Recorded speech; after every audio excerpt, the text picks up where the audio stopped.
बिस्मिल्लाहिर्रहमानिर्रहीम। अस्सलाम वालेकुम स्टूडेंट्स। 10th क्लास आपके बायोलॉजी के चैप्टर नंबर 14 का ऑनलाइन लेक्चर नंबर 1 है बेटा। आपका टॉपिक चल रहा है ए सेक्सुअल रिप्रोडक्शन। मैं दोबारा एक दफ़ा रिवाइज करा देता हूँ कि ए सेक्सुअल रिप्रोडक्शन ऐसी रिप्रोडक्शन होती है जिसमें एक जानदार का मुशाबे जानदार पैदा होता है। ठीक है, सेल की सादा तकसीम होती है, इसमें गैमेट्स का कोई अमल दखल नहीं होता और इसमें एक जानदार का मुशाबे जानदार पैदा होता है। इंग्लिश में कहेंगे कि ए sexual reproduction it is a type of reproduction in which an exact duplicate of an organism is produced and it is a simple cell division. So it is a simple cell division that produces an exact duplicate of an organism. Here gametes are not involved. और आपका topic चल रहा है methods of A sexual reproduction कि ए sexual reproduction के कौन कौन से मेथड्स हैं, ए सेक्सुअल रिप्रोडक्शन किन किन तरीकों से होती है। आपने सबसे पहले तरीका जो देखा था ए सेक्सुअल रिप्रोडक्शन का जो पहला तरीका होता है वो सबसे सिंपल होता है और सबसे आम होता है। उस कॉमनेस्ट और उस सिंपलेस्ट ए सेक्सुअल रिप्रोडक्शन के तरीके को आप बाइनरी फिशन कहते हैं, जिसमें एक जानदार दो में तकसीम हो जाता है। उसके बाद आपने पढ़ा था मल्टीपल फिशन, जिसमें एक जानदार दो से ज़्यादा में तकसीम होता है। उसके बाद आपने देखा था फ्रेगमेंटेशन का अमल। सो बाइनरी फिशन के ए सेक्सुअल रिप्रोडक्शन के आपने तीन तरीके पहले पढ़ लिए हैं, binary fission, multiple fission and fragmentation. आज आप ए सेक्सुअल रिप्रोडक्शन का चौथा तरीका देखेंगे और इस ए सेक्सुअल रिप्रोडक्शन के फोर्थ मेथड का नाम है बच्चों बडिंग। बडिंग का मतलब क्या होता है कि इसमें जानदार के जिस्म के ऊपर एक उभार बनता है और उभार को क्या कहते हैं, बड कहते हैं। इसमें जानदार के जिस्म पे एक आउट ग्रोथ बनता है और उस आउट ग्रोथ का नाम बड होता है और उसी बड से, उसी आउट ग्रोथ से, उसी उभार से एक नया जानदार बनता है और ए सेक्सुअल रिप्रोडक्शन का ये तरीका बडिंग कहलाता है। सो देखते हैं इस तरीके को। In this type of A sexual reproduction, A sexual reproduction के इस तरीके में, ए सेक्सुअल रिप्रोडक्शन की इस किस्म में ए बड develops as a small outgrowth on the parent's body। इसमें जो पेरेंट्स का जिस्म होता है, पेरेंट का जो जिस्म होता है उसमें बड बनता है। किस शक्ल में बनता है? एक आउट ग्रोथ की शक्ल में बनता है, एक उभार की शक्ल में बनता है। तो सबसे पहले पेरेंट के जिस्म पे एक आउट ग्रोथ की शक्ल में एक बड बनता है, एक उभार बनता है। सिंपल आपने कहना है कि जो पेरेंट होगा उस जानदार के ऊपर एक उभार बनेगा, आउट ग्रोथ बनेगी, उसका नाम बड होगा। अब हमने देखना है कि बडिंग किस किस में होती है। तो बडिंग के लिए आपने याद रखना है कि बडिंग सबसे ज्यादा यीस्ट में होती है। किस में होती है? यीस्ट में होती है। यीस्ट एक यूनिसेलुलर फंजाई है। देखते हैं इन केस ऑफ यीस्ट। अब यीस्ट क्या है? Yeast is a unicellular fungus. वैसे फंजाई, ज्यादातर फंजाई जो होते हैं वो मल्टी सेलुलर होते हैं, लेकिन कुछ फंजाई यूनिसेलुलर होते हैं जिसमें यीस्ट आती है। तो यीस्ट एक जानदार है जो कि फंजाई से ताल्लुक रखता है और है भी क्या? यूनिसेलुलर जानदार। तो इस यीस्ट में भी कौन सा अमल होता है? ए सेक्सुअल रिप्रोडक्शन का अमल होता है जिसका नाम बडिंग है। तो देखते हैं यीस्ट में बडिंग कैसे होती है। In case of yeast which is a unicellular fungus, small bud is form on one side of the cell. कि जो यीस्ट है जो कि यूनिसेलुलर फंजाई है, उसके जिस्म के एक तरफ एक उभार बनता है। ये डायग्राम भी बच्चों आप देखते जाए साथ साथ। ये एक यीस्ट है, आपके सामने यीस्ट है और जो यीस्ट तकसीम हो उस यीस्ट का नाम होता है पेरेंट यीस्ट। तो उस पेरेंट यीस्ट के जिस्म के एक तरफ एक बड बनता है, एक उभार बनता है। इसको आप क्या कहते हो? बड कहते हो। सो उस पेरेंट जानदार के जिस्म के एक तरफ एक बड बनता है। So in case of yeast unicellular fungus, small bud is formed on one side of the cell. The nucleus of the cell divides and one of the daughter nuclei is passed into the bud. अब क्या होता है? सबसे पहले तो ये parent yeast है, उसके बाद क्या बना? बड इज फॉर्म्ड, बड बनता है, उभार बनता है। उसके बाद उसका जो एक न्यूक्लियस था, ये वाली जो चीज है अंदर, ये न्यूक्लियस है, उसका न्यूक्लियस डिवाइड हो जाता है। तो जिसके नतीजे में दो न्यूक्लियाई बन जाते हैं। न्यूक्लियस की जमा है न्यूक्लियाई। तो न्यूक्लियस डिवाइड होगा तो क्या बन जाएंगे? न्यूक्लियाई बन जाएंगे। तो उनमें से जो एक न्यूक्लियस होगा वो उस बड में चला जाएगा। So one daughter nucleus passes into the bud. उन डॉटर न्यूक्लियस में से एक न्यूक्लियस कहाँ चला जाता है, बड में चला जाता है। ये जो पहला न्यूक्लियस था बच्चों, ये पेरेंट का न्यूक्लियस है। फिर जब वो तकसीम हुए तो डॉटर न्यूक्लियाई बने, 2 डॉटर न्यूक्लियाई बने। उन डॉटर न्यूक्लियाई में से एक डॉटर न्यूक्लियाई उस बड के अंदर चला गया। उसके बाद इससे दूसरा बड भी बन सकता है। So another bud is form, एक और बड भी बन रहा है। तो न्यूक्लियस फिर तकसीम हो जाएगा तो दूसरा न्यूक्लियस इसमें आ जाएगा। तो ये है यीस्ट के अंदर बडिंग। अब इसको ये देखें यहाँ पे कि पेरेंट सेल में form more than 1 bud at a time. ये जो पेरेंट सेल है बच्चों, इस एक बड के अलावा ये ज्यादा बड भी बना सकता है। ये ज्यादा बड भी बच्चों बना सकता है, तब न्यूक्लियस 2 से ज्यादा में तकसीम हो जाएगा। जितने बड बनेंगे न्यूक्लियस भी उतने न्यूक्लियाई में तकसीम हो जाएगा। सो पेरेंट का सेल एट ए टाइम एक से ज्यादा बड भी बना सकता है। ईच बड एनलार्जेस, हर बड क्या होता जाता है, लंबा होता जाता है। हर बड पहले छोटा था, फिर बड़ा हुआ, फिर और बड़ा हो गया। सो हर बड क्या करता है, एनलार्ज करता है, बड़ा हो जाता है। And develop characteristic of the parent organism, और फिर अपने पेरेंट की खुसूसियात हासिल कर लेता है। हर बड बड़ा होता जाएगा और आखिरकार अपने पेरेंट की खुसूसियात ये भी हासिल कर लेगा। द बड में separate from the parent body, ये जो बड बना ये अपने पेरेंट से अलग हो भी सकता है और बाज़ औक़ात नहीं भी होते। सो बड अपने पेरेंट से, नया जानदार अपने पेरेंट से अलग हो भी सकता है और नहीं भी हो सकता। इन सम केसेस, कुछ हालात में bud never separate as a result colonies of the individuals are form. बाज़ औक़ात कुछ हालात में ये बड अलग नहीं होते, ये बड अलग नहीं होते। तो फिर क्या होता है, तो फिर कॉलोनीज बन जाती हैं बहुत सारे जानदारों की। तो बहुत सारे जानदार मिल के रहते हैं, और जब बहुत सारे जानदार मिल के रहते हैं तो क्या बन जाती है बच्चों, कॉलोनी बन जाती है। तो कुछ हालात में ये बड अलग नहीं होते। तो इस तरह बहुत सारे जानदार कॉलोनी की शक्ल में एक साथ रहना शुरू कर देते हैं। तो ये आपने देखा यीस्ट के अंदर बडिंग का अमल। अब आगे चलते हैं। Animals such as sponges, hydra and corals also reproduce by means of budding। तो बच्चों ये जो ऊपर आपने देखा यीस्ट एक यूनिसेलुलर फंजाई है। तो आपने फंजाई के अंदर बडिंग देखी। अब आप जानवरों के अंदर बडिंग देखेंगे। अब जानवर कौन कौन से बडिंग के जरिए अपनी नस्ल को बढ़ाते हैं, उसमें स्पॉन्जेस आती हैं बेटा, ये पानी में रहते हैं सारे जानदार। हाइड्रा और कोरल्स ये जानवर हैं, ये क्या है, एनिमल्स हैं। तो एनिमल, स्पॉन्जेस, हाइड्रा और कोरल, इनके अंदर भी बडिंग का अमल हो सकता है। ये भी अपनी नस्ल को एसेक्सुअल रिप्रोडक्शन का जो तरीका है बडिंग, उससे बढ़ा सकते हैं। इन देम, अब उनके अंदर बडिंग का अमल हम उसको देखेंगे कि कैसे होता है। इन देम, इनके अंदर a small bud is form on the side of the body. इनके जिस्म में भी एक साइड पे क्या बनता है, एक उभार बनता है। किस अमल से, माइटोसिस।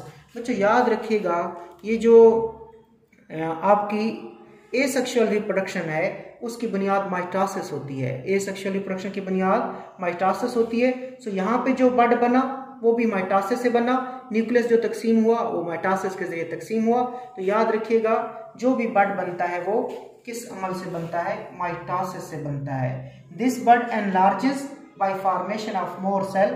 तो ये बड क्या हो जाता है, एनलार्ज का मतलब तो बड़ा हो जाना। ये बड बड़ा हो जाता है, क्यों, क्योंकि माइटोसिस होती जाती है, सेल तकसीम होते जाते हैं और ज्यादा सेल्स बनते जाते हैं। सो ये बड बड़ा होता जाएगा क्योंकि ज्यादा सेल्स बनते जाएंगे। In them, in it then, बाद में, it then detaches from the parent body. बाद में ये बड क्या हो जाएगा, अपने पेरेंट बॉडी से अलग हो जाएगा। And grows into new organism, और एक नए जानदार में तब्दील हो जाएगा। सो ये आपने देखी किसके अंदर, रिप्रोडक्शन एनिमल्स के अंदर, और खास तौर पर हाइड्रा की बात हो रही है। मैं दोबारा बता देता हूँ, स्पॉन्जेस, हाइड्रा, कोरल, ये एनिमल्स हैं। ये भी अपनी नस्ल को बडिंग के जरिए बढ़ाते हैं। इन जानदारों के अंदर जिस्म के एक तरफ एक बड बनता है। बड किस अमल से बनता है, माइटोसिस से बनता है। फिर वो बड बड़ा होता जाता है क्योंकि नए सेल बनते जाते हैं, और बाद में जब बड इतना बड़ा हो जाता है कि वो अलग रह सके, तब वो अपने पेरेंट से डिटैच हो जाता है, अलग हो जाता है, और फिर अपनी जिंदगी गुजारता है और एक नए जानदार में तब्दील हो जाता है। ये है बच्चों हाइड्रा। हाइड्रा जो होता है उसकी जो बॉडी होती है वो वाज लाइक होती है, गुलदान जैसी होती है, और उसका जो मुंह होता है उसके गिर्द धागे होते हैं, धागों की तरह की स्ट्रक्चर्स होती हैं, हेयर लाइक स्ट्रक्चर्स होती हैं। उनको टेंटिकल्स कहते हैं। सो ये देखें हाइड्रा है बच्चों, हाइड्रा एक एनिमल है और उसके बाद ये उसके जिस्म पे उभार बना माइटोसिस के जरिए, फिर उभार का साइज बड़ा होता जा रहा है क्योंकि नए सेल माइटोसिस के जरिए बनते जा रहे हैं, तो उभार का साइज बड़ा होता जा रहा है, उभार और बड़ा हो गया, फिर इतना बड़ा हो जाता है कि वो अपने पेरेंट से डिटैच हो जाता है, वहां से अलग हो जाता है और एक नया हाइड्रा बन जाता है। So this is the budding in the hydra. ये हाइड्रा के अंदर बडिंग दिखाई गई जो कि एक जानवर है। आगे चलते हैं। इन कोरल्स, ये भी बच्चों एनिमल्स हैं। आपने कहा कि कोरल जो होती हैं, स्पॉन्जेस जो होती हैं, और जो हाइड्रा है उसके अंदर एसेक्सुअल रिप्रोडक्शन बडिंग के जरिए होती है। अब हम कोरल के अंदर देखना चाह रहे हैं कि in coral bud do not detach from the parent body, कि जो कोरल्स होते हैं इसमें जो बड होता है वो अपने पेरेंट से अलग नहीं होता, पेरेंट से अलग नहीं होता। सो कोरल फार्म बिग कॉलोनीज, जिसके नतीजे में बहुत सारे बड, बहुत सारे जानदार मिलकर रहने लगते हैं, जिसके नतीजे में क्या बन जाती हैं, बिग कॉलोनीज बन जाती हैं। Because the buds grow into new organism by remaining attached to the parent body. बड़ी बड़ी कॉलोनी बन जाती है क्योंकि बड जो होता है वो नशोनुमा करता है और नए जानदार में तब्दील हो जाता है, मगर वो अपने पेरेंट से अलग नहीं होता। तो बहुत सारे जानदार जब मिल के रहते हैं तो कॉलोनी बन जाती है। तो याद रखिएगा कि कोरल के अंदर जो बर्ड्स बनते हैं वो पेरेंट के जिस्म से अलग बेटा नहीं होते, जिसके नतीजे में बड़ी बड़ी कॉलोनीज बन जाती हैं, क्योंकि जो बर्ड होता है वो ग्रो करता है नए जानदार में, मगर अपने पेरेंट के साथ अटैच रहता है, अलग नहीं होता। आगे चलते हैं एसेक्सुअल रिप्रोडक्शन के 5वें तरीके की तरफ। और एसेक्सुअल रिप्रोडक्शन का जो 5वां मेथड है उसका नाम है स्पोर फॉर्मेशन। नाम से जाहिर है इसमें क्या बनते होंगे, स्पोर बनते होंगे। ये स्पोर फॉर्मेशन भी 2 जानदारों के अंदर होती है, एक हम देखेंगे फंजाई के अंदर और एक हम देखेंगे बैक्टीरिया के अंदर। सो स्पोर फॉर्मेशन का जो तरीका है ये फंजाई में भी होता है और बैक्टीरिया में भी होता है, जबकि ये जो बडिंग का तरीका था ये फंजाई में भी होता था, और फंजाई जिसमें ये होता था वो यूनिसेलुलर फंजाई होती है और उसका नाम यीस्ट है। और इसके अलावा ये बडिंग एनिमल्स में भी होती है। एनिमल कौन कौन से थे, एनिमल ये थे स्पॉन्जेस, हाइड्रा, कोरल, इनमें बडिंग होती है। अब स्पोर फॉर्मेशन की तरफ चले गए हैं। स्पोर फॉर्मेशन का अमल फंजाई में भी होता है और स्पोर फॉर्मेशन का अमल बैक्टीरिया में भी होता है। अब देखते हैं इसे। It is generally seen in most fungi. याद रखिएगा स्पोर फॉर्मेशन का अमल हम ज्यादातर, जनरली का मतलब आमतौर पर, ज्यादातर किसके अंदर पाया जाता है, स्पोर फॉर्मेशन का अमल फंजाई के अंदर पाया जाता है। Spore formation is generally seen in most fungi, और उस फंजाई का नाम राइजोपस फंजाई है। क्या नाम है बेटा, कि राइजोपस फंजाई जो होती है उसके अंदर स्पोर फॉर्मेशन का अमल होता है, यानी कि वो अपनी नस्ल को किसके जरिए बढ़ाते हैं, स्पोर के जरिए। तो स्पोर फॉर्मेशन का अमल ज्यादातर हम फंजाई में देखते हैं। किस फंजाई में, फंजाई तो बहुत सारे होते हैं, राइजोपस जो फंजाई है, ये नाम है फंजाई का राइजोपस फंजाई, उसमें हमें स्पोर फॉर्मेशन देखने को मिलती है। When Rhizopus reaches reproductive age, जब राइजोपस जो है वो अपनी तौलीदी उम्र को पहुंच जाती है, its body cell form thick walled spore sac called sporangia. तो जब ये जो राइजोपस फंजाई है, जब ये अपनी रिप्रोडक्टिव एज, अपनी तौलीदी उम्र, रिप्रोडक्शन वाली उम्र तक पहुंचती है, तो इट्स बॉडी सेल फॉर्म, तो इसके जो जिस्म के सेल्स होते हैं ना, they form thick walled spore sac, वो मोटी दीवारों वाली स्पोर की थैलियां बनाते हैं। उन मोटी दीवारों वाली स्पोर की थैलियों का नाम है स्पोरेंजिया, जिसकी वाहिद है स्पोरेंजियम। इनसाइड ईच स्पोरेंजियम ए सेल डिवाइड्स मैनी टाइम। हर स्पोरेंजियम के अंदर, हर थैले के अंदर जो सेल होता है वो बहुत दफा तकसीम होता है, and for many daughter cell, और बहुत सारे डॉटर सेल बना देता है, और उन डॉटर सेल्स को हम क्या कहते हैं, स्पोर्स कहते हैं। अब डायग्राम से मैं आपको समझा देता हूँ बेटा। स्पोर फॉर्मेशन का अमल आप पढ़ रहे हो। स्पोर फॉर्मेशन का अमल जो होता है ज्यादातर हम किसके अंदर देखते हैं, राइजोपस फंजाई के अंदर हम ज्यादातर स्पोर फॉर्मेशन का अमल देखते होते हैं। इसमें क्या होता है, जब ये राइजोपस, पहले तो आपको पता होना चाहिए फंजाई का जो जिस्म होता है वो थ्रेड लाइक स्ट्रक्चर्स पर मुश्तमिल होता है, और उन थ्रेड लाइक स्ट्रक्चर्स का नाम हाइफी होता है।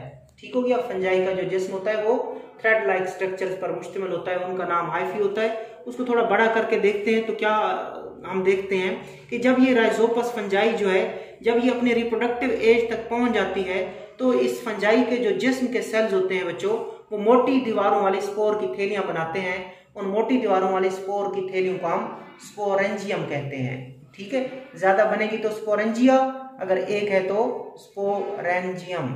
ठीक हो गया।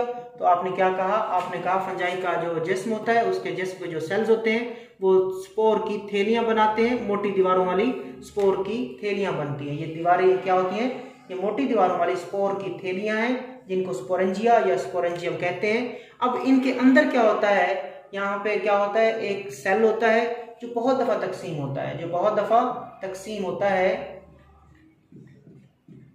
और जो बहुत सारे सेल्स बन जाते हैं, उन सब को क्या कहा जाता है, स्पोर्स कहा जाता है।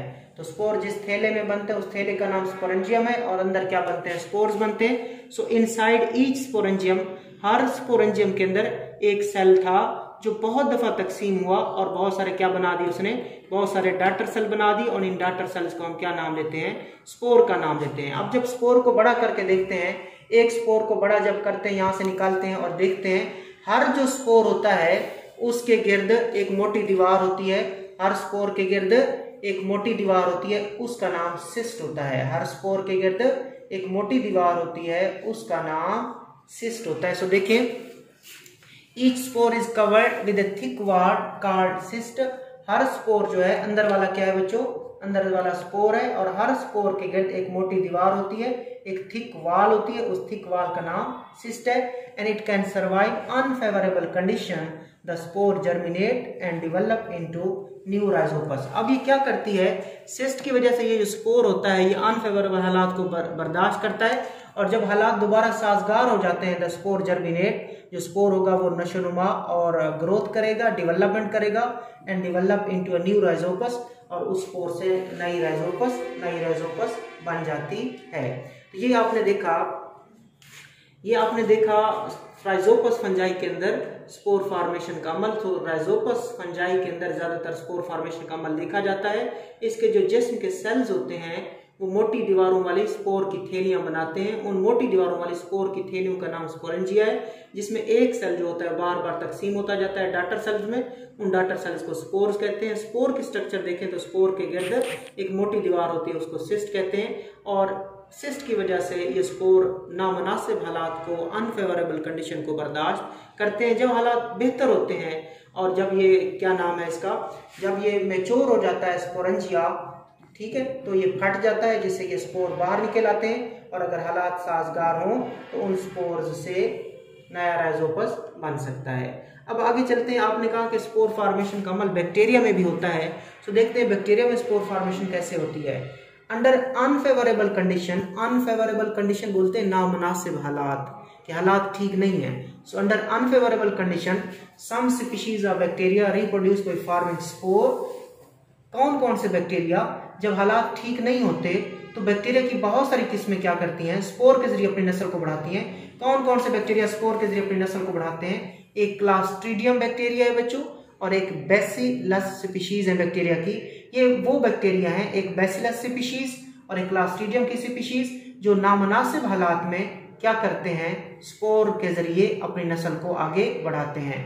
The bacterial spores are also thick walled. Bacteria के जो स्पोर्स होते हैं वो भी क्या होते हैं, मोटी दीवारों वाले होते हैं। बैक्टीरिया के स्पोर भी मोटी दीवारों वाले होते हैं। और तीसरी बात जो सीखनी है इधर, they are form inside bacterial cells. और ये बैक्टीरिया के जो स्पोर होते हैं वो बैक्टीरिया के सेल के अंदर बनते हैं।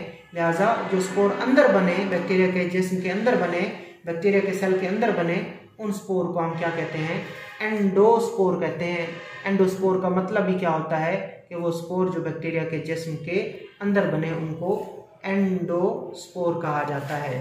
तो ठीक देखें बच्चों, ये क्या था, बैक्टीरिया था, और उसके बाद इस बैक्टीरिया के जो हालात थे वो नासाजगार हो गए, जिसके नतीजे में उसने अपने अंदर क्या बना लिया, स्पोर बना लिया। चूंकि स्पोर अंदर बनते लिहाजा उनका नाम एंडोस्पोर होता है। बैक्टीरिया हालात जब नासाजगार हुए तो उसने अपने अंदर स्पोर बना लिए, उनको एंडोस्पोर्स कहते हैं। फिर क्या होता है, पेरेंट सेल ब्रेक कर जाता है, बर्स्ट कर जाता है, टूट जाता है, जिसके नतीजे में वहां से स्पोर बाहर निकल आते हैं और फिर उससे क्या हो जाता है, नया बैक्टीरिया, उस एंडोस्पोर से नया बैक्टीरिया दोबारा बन जाता है। तो ये आपने 3 बातें सीखी। आपने कहा कि स्पोर फॉर्मेशन का अमल बैक्टीरिया में भी होता है जब बैक्टीरिया के हालात नासाजगार होते हैं। मिसाल के तौर पर क्लास्ट्रीडिया या बैसिलस बैक्टीरिया जो हैं तो वो क्या बनाते हैं, वो स्पोर के जरिए अपनी नस्ल को बढ़ाते हैं। स्पोर जो होते हैं वो जिस्म के अंदर बनते हैं, या इनको एंडोस्पोर कहते हैं। और ये आपने टॉपिक देखा, यहाँ से शॉर्ट क्वेश्चन बनता है व्हाट आर एंडोस्पोर्स, ठीक है, ये आपने करना है। आगे चलते हैं, एसेक्सुअल रिप्रोडक्शन का छठा तरीका देखते हैं, और वो तरीका है बच्चों पार्थिनोजेनेसिस। पार्थिनोजेनेसिस तरीका है बच्चों, उर्दू मीडियम वाले पार्थिनोजेनेसिस इस तरह लिखते हैं इसको, पार्थिनोजेनेसिस, ठीक हो गया बच्चों, पार्थिनोजेनेसिस। तो ये भी एसेक्सुअल रिप्रोडक्शन का तरीका है। It is also considered A form of asexual reproduction. Parthenogenesis को भी एसेक्सुअल रिप्रोडक्शन का एक तरीका माना जाता है। In it an unfertilised egg develop into a new offspring, ये इसकी डेफिनेशन है, ठीक है, यहाँ से लेकर यहाँ तक। ये ऐसी एसेक्सुअल रिप्रोडक्शन की किस्म है जिसमें एक अंडा बगैर फर्टिलाइजेशन के बच्चे में तब्दील हो जाता है। मैं आपको डायग्राम से यहाँ समझा देता हूँ। वैसे नॉर्मली तौर पर क्या होता है बच्चों, अंडे के साथ स्पर्म मिलता होता है। अंडे के साथ क्या मिलता है, ये एग है, और एग के साथ क्या मिलता होता है, स्पर्म मिलता होता है। मैं सेक्सुअल रिप्रोडक्शन की बात कर रहा हूँ। तो अंडा और स्पर्म जब मिल जाते हैं तो क्या बन जाता है, जाइगोट बन जाता है, एक नया जानदार बन जाता है, एक नया ऑफस्प्रिंग बच्चा इंडिविजुअल बन जाता है। आमतौर पर ऐसा होता है। लेकिन यहाँ पे क्या होता है कि इसमें जो अंडा है वो बगैर फर्टिलाइजेशन के, अंडा बगैर फर्टिलाइजेशन के, अंडा बगैर स्पर्म के मिले, स्पर्म से मिले एक नए जानदार में, एक नए ऑफस्प्रिंग में तब्दील होता है। अंडा है, अंडा ही नया जानदार बना देता है। सो इस किस्म की एसेक्सुअल रिप्रोडक्शन को आप पार्थिनोजेनेसिस कहते हैं। So parthenogenesis is also considered as form of asexual reproduction. Parthenogenesis को भी एसेक्सुअल रिप्रोडक्शन की किस्म माना जाता है। In it an unfertilised egg develop into a new offspring, इसमें एक अनफर्टिलाइज्ड अंडा, कौन सा अंडा बच्चों, अनफर्टिलाइज्ड, यानी कि वो अंडा जिसकी फर्टिलाइजेशन नहीं हुई, जिसके साथ स्पर्म नहीं मिला, वो बगैर फर्टिलाइजेशन के एक नए जानदार में, नए ऑफस्प्रिंग में, नए बच्चे में तब्दील हो जाता है। अब ये पार्थिनोजेनेसिस का अमल किधर किधर होता है, किन किन जानदारों में होता है। Some fishes, frogs and insect reproduce by means of parthenogenesis. So ये वाली जो रिप्रोडक्शन है, एसेक्सुअल रिप्रोडक्शन, फिशेज में पाई जाती है, फ्रॉग्स में पाई जाती है। फिशेज मछलियां, फ्रॉग मेंढक, और इंसेक्ट्स हशरात, कीड़े मकोड़े, इनके अंदर क्या पाई जाती है, पार्थिनोजेनेसिस, यानी कि इन सब में जो अंडा होता है वो बगैर फर्टिलाइजेशन के नए जानदार में तब्दील हो जाता है। अब हम इंसेक्ट की मिसाल देखेंगे, और इंसेक्ट में किसको देखेंगे, जो शहद की मक्खियां होती हैं बच्चों। तो शहद की मक्खियां जो होती हैं उसमें से जो नर बनते हैं, ड्रोन्स बनते हैं, निकट्ठू जो बनते हैं, वो पार्थिनोजेनेसिस के जरिए बनते हैं। सो देखिए, similarly queen honey bee lays egg in the cells of the honey comb, के जो ये जो शहद की मक्खी होती है बच्चों, शहद की मक्खी का जो छत्ता होता है, इसमें 3 किस्म के कीड़े या 3 किस्म की मक्खियां होती हैं। एक क्वीन मक्खी होती है, एक क्वीन मक्खी होती है जिसका काम क्या होता है, अंडे देना, फीमेल होती है, और उसका काम क्या होता है, अंडे देना। दूसरी काम करने वाली फीमेल होती हैं, दूसरी काम करने वाली फीमेल्स होती हैं, उनको कहा जाता है वर्कर मक्खियां। क्या कहते हैं बच्चों, कारकुन या वर्कर मक्खियां। जो मेल्स होते हैं, मेल कोई काम नहीं करते, उनको ड्रोन्स कहा जाता है, उनको ड्रोन्स कहा जाता है, जिसको उर्दू में कहते हैं निकट्ठू कहा जाता है। ठीक हो गया। तो ये जो शहद की मक्खियां होती हैं, ये 3 किस्म की होती हैं। एक मलका मक्खी होती है, कारकुन मक्खियां होती हैं, और जो मेल होते हैं उनको ड्रोन्स कहा जाता है, निकट्ठू कहा जाता है। इसमें से जो क्वीन बनती है वो भी सेक्सुअल रिप्रोडक्शन से बनती है, वर्कर मक्खियां भी सेक्सुअल रिप्रोडक्शन से बनती है, लेकिन ये जो आपके ड्रोन्स होते हैं ये एसेक्सुअल रिप्रोडक्शन से बनते हैं। और ये जो आप तरीका पढ़ रहे हो पार्थिनोजेनेसिस, उसी तरीके से बनते हैं, यानी कि इनमें जो अंडा होता है वो बगैर फर्टिलाइजेशन के मेल्स में, ड्रोन्स में तब्दील हो जाता है, बगैर फर्टिलाइजेशन के। लेकिन इनकी फर्टिलाइजेशन होती है, इसकी भी फर्टिलाइजेशन होती है। तो देखें, many eggs remain unfertilised and develop into haploid male which are called drones by parthenogenesis. So जो शहद की मक्खियां होती हैं, शहद की मक्खियां, शहद की मक्खियों में से जो एक मलका मक्खी होती है, वो शहद की मक्खी के छत्ते में अंडे देती है। मलका मक्खी शहद की मक्खी के छत्ते में अंडे देती है। मैनी एग्स रिमेन अनफर्टिलाइज्ड, तो बहुत सारे अंडों की फर्टिलाइजेशन नहीं होती, बहुत सारे अंडों के साथ स्पर्म नहीं मिलता, लिहाजा जिन अंडों के साथ स्पर्म नहीं मिलता, जो अंडे अनफर्टिलाइज रह जाते हैं वो अंडे डिवेलप इनटू हैप्लॉइड मेल, वो अंडे हैप्लॉइड मेल में तब्दील हो जाते हैं। क्योंकि आपको बेटा पता है अंडा अकेला हैप्लॉइड होता है, स्पर्म अकेला हैप्लॉइड होता है। जब अंडा स्पर्म मिलते हैं तो चीज़ क्या हो जाती है, डिप्लॉइड हो जाती है। सो फिलहाल अंडा ही है और अंडे से नया जानदार बन रहा है, लिहाजा जो मेल्स होते हैं वो हैप्लॉइड मेल होते हैं और उन हैप्लॉइड मेल का एक खास नाम है जिनको ड्रोन्स कहा जाता है। और किस अमल से बनते हैं ड्रोन, हैप्लॉइड मेल या ड्रोन किस अमल से बनते हैं, पार्थेनोजेनेसिस से। At the same time some eggs are fertilised by male bees, इसी दौरान कुछ अंडे जो होते हैं उनको जो मेल मक्खियां होती हैं जिनको ड्रोन्स कहते हैं वो अपने स्पर्म के जरिए क्या कर लेते हैं, फर्टिलाइज कर लेते हैं। कुछ अंडों की फर्टिलाइजेशन नहीं होती तो वो पार्थेनोजेनेसिस के जरिए हैप्लॉइड मेल ड्रोन में तब्दील होते हैं, और जिन अंडों की फर्टिलाइजेशन हो जाती है वो किस में तब्दील हो जाती हैं, they develop into diploid female new queen and worker bees. जिन अंडों की फर्टिलाइजेशन हो जाती है तो जो नया जानदार बनेगा वो डिप्लॉइड होगा और वो होंगी भी क्या, फीमेल्स होंगी। उन फीमेल्स में नई क्वीन भी बन सकती है और नई वर्कर मक्खियां भी बन सकती हैं। सो बच्चों आपने आज पार्थेनोजेनेसिस का तरीका देखा जो कि एक सेक्सुअल रिप्रोडक्शन का तरीका है जिसमें एक अंडा बगैर फर्टिलाइजेशन के नए जानदार में तब्दील होता है। दूसरा तरीका आपने स्पोर फॉर्मेशन देखा और एक और बडिंग आपने देखा। So these were the method of asexual reproduction. Allah Hafiz.